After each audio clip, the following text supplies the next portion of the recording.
Hey Joseph, can you say Heffalump? And can you say thank you?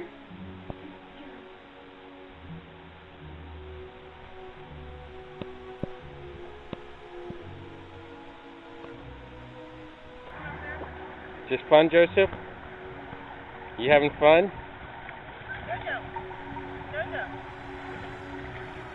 Jojo, you want to throw the ball in?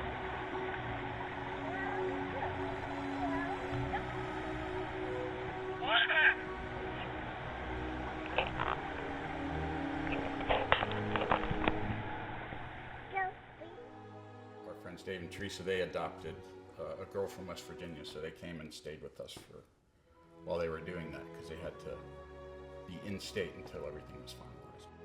And the sister of the friends adopted from Russia. And they're the ones that referred us to the agency that we went to.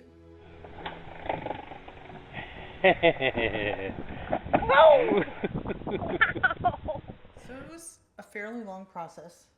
Yes, it was. Getting all the paperwork together, interviews, Background checks. Gosh, that probably took how long to get all that together? I don't remember. We had to put together this like portfolio, right? Our dossier. Dossier, yeah.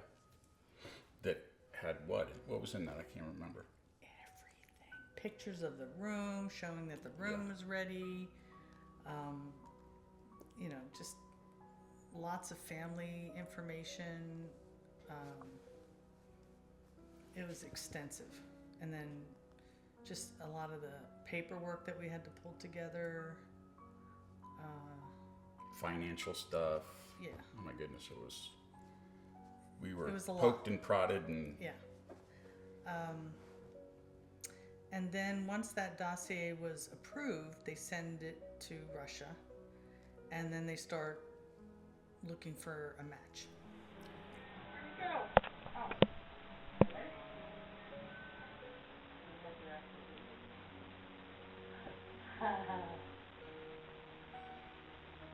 Yay!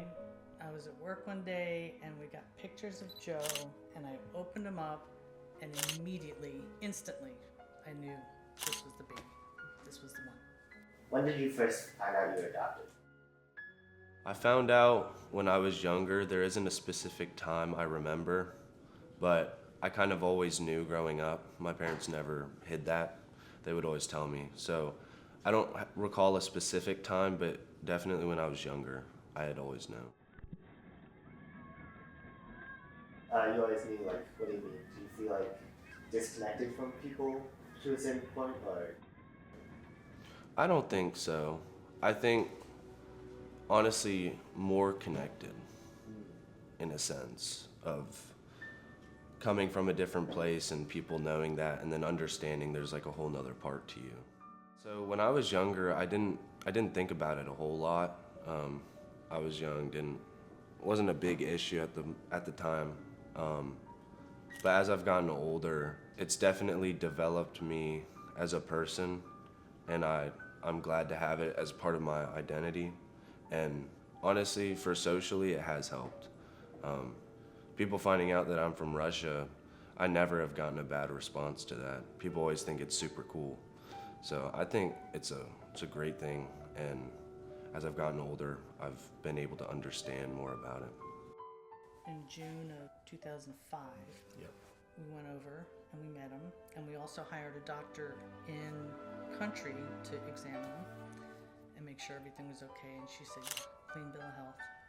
So the first visit we agreed, checked off, said yes, let's move forward. And waited. How 4 terrible, long, Yeah. brutal months, So or 3 months. He was 8 months old when we met him. Yeah, normally it's 3 months, but because it was in June, August was in there, and like everything shuts down in August. So nothing was happening in August. So in September, our dossier expired, and we had to go through that whole process to re-up it, renew all the stuff in the dossier. And we had to do this thing where you couldn't just take it and get it notarized. It had to be To drive. apostilled, which is a higher level of basically notarization. Yeah, it's like a certification. And so we had to drive to Charleston, capital of West Virginia, to get the apostille. Because we were living in Harpers Ferry at the time. Harpers Ferry, West Virginia. Yeah, so the second trip, we went over, we met with him again, went to the court, and I remember the judge saying, you know, you come here for a Russian child and you're going home with Armenian child. How does that make you feel? And I'm like, good. I mean, Are we supposed to answer that? yeah, we don't, I mean, I don't know what's going on between the Russians and the Armenians, but apparently there's something. I don't know where Where the Armenian thing it's came the, from. I guess it was his last name at birth. Do you remember what his name at birth was? Yeah, and we were going to try to keep his name as much as we could, but Igor doesn't Doesn't translate. translate as well in America as it does in Russia, so we couldn't keep Igor. It's pronounced Igor. Hey Dad, look at this watch. Wait, no, turn it to... Isn't that weird? Okay. Are you guys in contact with any of his family members, or? Yes, so when he was, how old was he? He started asking questions about his sister mainly. He wanted a sibling. I hired an investigator in Russia to find his birth family, and so we had information in the paperwork, not much, but you know, we had a name, we had a phone number, we had an address. So he went, and you know, his birth mother was still in the same place, and he was able to get in touch with her really easily, and she was open to communication. So he met with her, did a video, and said, you know, that she was open to hearing from us.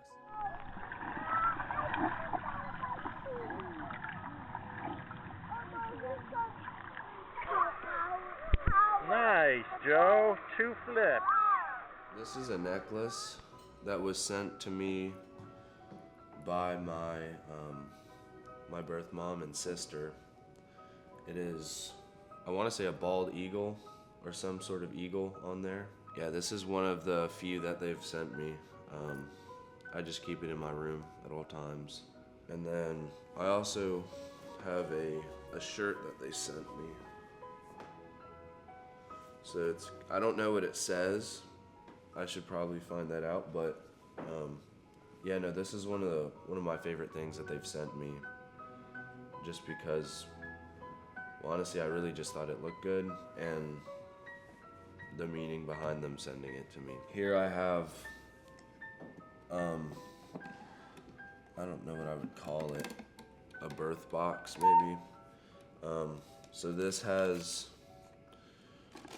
like my first baby things, my first coming home things, and in this bag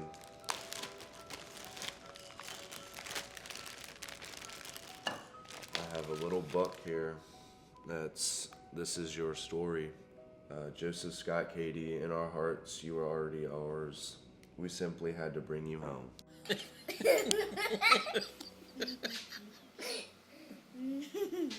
What was like the early years of his childhood like? Was he like an active child? Was he Oh my goodness. loud? Did he cry a lot? Like what was he like? No, he didn't cry a lot. But he would climb anything and everything. He was like a little gymnast. He walked around with his chest puffed up, and you know, he was always solid muscle. Yeah. From the day he came home, he had no baby fat. You know, not a typical, you know, baby. Chubby baby. Yeah. But he always wanted to be wherever the action was. So we had set up the family room. It's a little bigger than this, and kind of gated off the opening, so Joe could run wild in the family room. And we had set it up for him to basically do whatever he wanted in there. What are we doing, Joseph? Round and round? Do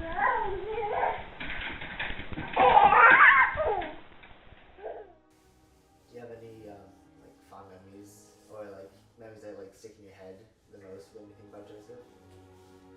I enjoyed every night laying in bed with him and reading before he went to sleep.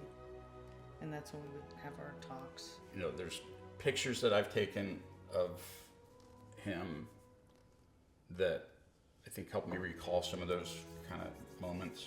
Early on, taking him out to walk through the neighborhood in West Virginia. Nice, Joe. And just walking down to the river lot and him just kind of being able to go and play on the river lot. Those were some good ones.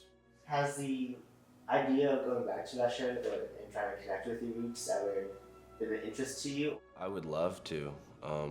I think it's a beautiful country. I have a mom, a sister. I'm an uncle now to 2 kids. And I really hope someday I can go over there and meet them. Because I've talked to them over like the phone and whatnot. But yeah, it'd be amazing to go see them. Does the name Sophie ring a bell to you? Sophie's a girl I've known my whole life pretty much from being adopted. Our parents met while traveling to pick up me and her. And I guess they just connected automatically. And honestly, she's been a friend for my whole life and will be for the rest of my life. I think connecting with her and having that connection from my birthplace is like, it's a blessing. I've met a few adopted kids, yeah. Okay. And do you know, was there like a similar characteristics to how you were as a child with them, or were they like much more different? I think for me, the biggest thing that stood out is like issues with them. And because adoption isn't an easy thing, especially if you're adopted at an older age, it's going to affect you worse, and like that'll come with some mental problems. And the thing I've noticed mainly is that I feel like I grew up in a safe, healthy environment more so than others. So I think I have a better head on my shoulders at certain points, just because I was raised in this loving, caring family, because some people don't always get that. Looking back at it now, is there anything you would change with maybe like how you would like parent him, or just how you would approach dealing with him? I don't know, I think we did the best we could. Can't think of anything that we would change. Can you? I can't think of anything.